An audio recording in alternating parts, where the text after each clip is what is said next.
जहां एक तरफ पूरे देश में बाबा साहेब भीमराव अंबेडकर को लेकर अमित शाह के बयान की निंदा हो रही है, तो वहीं दूसरी तरफ अब बिहार में भी विधानसभा चुनाव को लेकर अफरा तफरी शुरू हो चुकी है। लेकिन बिहार में ऐसा क्या कुछ चल रहा है कि फैसला अब दिल्ली में होना है।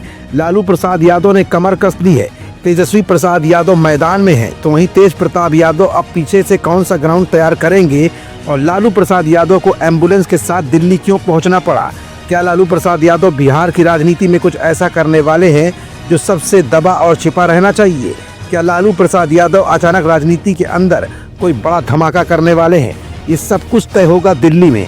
आखिर दिल्ली में ऐसा क्या होने वाला है जिसका फैसला बिहार की राजनीति की दिशा और दशा दोनों ही तय करेगा।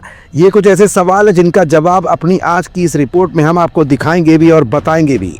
दरअसल बिहार में विधानसभा चुनाव से पहले बिहार की राजनीति दिल्ली शिफ्ट हो गई है। बिहार में चुनावों को लेकर बीजेपी का मंथन हो रहा है।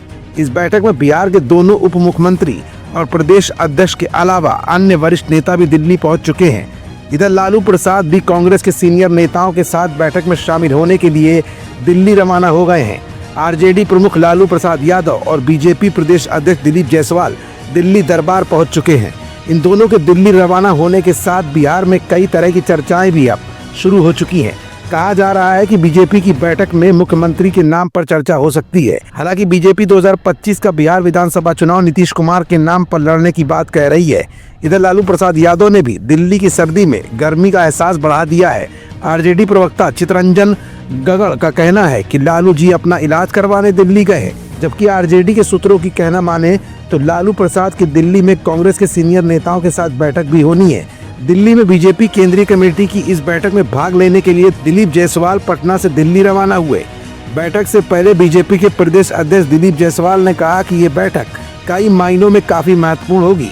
इसी बैठक में बिहार के विजय के मंथन पर विस्तार से चर्चा की जाएगी। 2025 में बिहार में मुख्यमंत्री कौन होगा, इस सवाल पर उन्होंने कहा कि अमित शाह ने पहले ही इस पर जवाब दे दिया है कि पार्लियामेंट्री बोर्ड की बैठक में इस पर निर्णय लिया जाएगा, इसलिए अभी कुछ भी बोलना उचित नहीं है। ऐसा है कि हम लोगों का कोर कमेटी का बैठक प्रत्येक 3 महीना में होता है। संयोग से अभी लोकसभा समाप्त हुआ है, तो हमारे कोर कमेटी के सभी सांसद और केंद्रीय मंत्री जो हैं वो दिल्ली में अभी हैं, मौजूद हैं। तो हम लोगों ने सोचा कि दिल्ली उपयुक्त रहेगा कि सभी सांसद भी जो लोग कोर कमेटी के सदस्य हैं, केंद्रीय मंत्री, एक साथ शामिल हो जाएंगे। 25 के चुनाव को लेकर निश्चित रूप से अब तो माहौल ही वही आ गया कि अभी से लेके 2025 के चुनाव तक इन्हीं सब चीजों पर चर्चा होगी। नीतीश कुमार के चेहरे को लेकर ये तो मैंने गई है कल एनडीए के नेताओं के द्वारा। देखिए, ये मुख्यमंत्री नीतीश कुमार जी के ना चेहरा पर बैठक हुआ है, ना ही कल तो हम लोग बैठे थे कि कार्यकर्ता सम्मेलन हम लोगों को प्रत्येक जिला में करना है। 15 तारीख से बगहा में शुरू हो रहा है। उसके लिए हम लोग 5 अध्यक्ष प्रदेश के बैठे।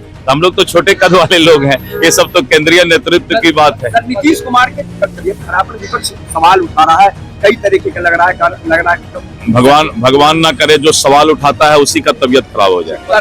इधर लालू प्रसाद यादव ने भी दिल्ली में बिहार के मामले को लेकर चर्चा करने शुरू कर दी है। दिल्ली रवाना होने से पहले उन्होंने पत्रकारों से बात करने से इनकार कर दिया, लेकिन पार्टी प्रवक्ता चितरंजन गगड़ ने कहा कि दिल्ली अपने इलाज के लिए लालू रवाना हुए हैं। दिल्ली में कांग्रेस नेताओं के साथ बैठक होनी है। सूत्रों का कहना है कि लालू प्रसाद बिहार में विधानसभा चुनाव के प्लान पर कांग्रेस के साथ बात कर सकते हैं। इन दिनों मीडिया में पप्पू यादव और कन्हैया कुमार को लेकर भी चर्चा तेज हो गई है। इन दोनों के नाम पर भी लालू विस्तार से दिल्ली में चर्चा कर सकते हैं। फिलहाल बिहार विधानसभा चुनाव को लेकर इस समय आरजेडी और बीजेपी एक दूसरे के सामने आ चुके हैं। जहां बीजेपी एक तरफ नीतीश के सहारे चुनाव लड़ना चाहती है, तो वहीं दूसरी तरफ आरजेडी की तरफ से पप्पू यादव और कन्हैया कुमार के नामों की भी चर्चा चल रही है। If you like this video, hit the like button and press the bell icon to never miss an update from